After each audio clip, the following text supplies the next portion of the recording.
আপনার সফলতা, আপনার সাকসেস, এটা সবার ভালো লাগবে না, মনে রাখবেন। সবাই এটা পছন্দ করে না। আল্লাহ আইনু হক, নজর কিন্তু সত্য, নজরের প্রভাব আছে, চোখের প্রভাব আছে।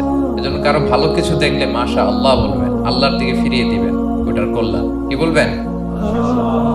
একটা সুন্দর ফুটফুটে বাচ্চা দেখলে মাশা আল্লাহ। কারো সফলতা দেখলে, কারো ফার্মে গেলেন, বাগানে যেয়ে দেখলেন ফল মূল ভর্তি, কি বলবেন? মাশা বিসমিল্লাহ মাশা আল্লাহ বললে এটাতে ক্ষতি হয়।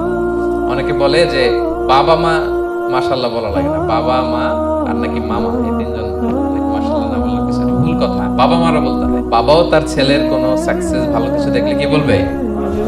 মাশাআল্লাহ তাবারাকাল্লাহ অথবা বিসমিল্লাহ মাশাআল্লাহ, এটা আপনারা বলবেন। ধরেন যে আপনি কোন একটা প্রোগ্রামে বসে আছেন, আপনার পাশে যে বসে, আপনি তার দিকে এরকম 10 মিনিট তাকায় আছেন, কোনো কথা ছাড়া শুধু তাকিয়েই রইলেন। তার কি ভালো লাগবে বলেন?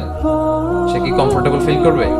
সে ভয় পাবে, সে ভয় পাবে, অস্বস্তি ফিল। আপনি কিছুই করেন নাই, না তাকে টাচ করেছেন, না ধরেছেন, ছুঁয়েছেন, কিন্তু শুধু তাকিয়ে আছেন। দেখেন নজরের কি প্রভাব।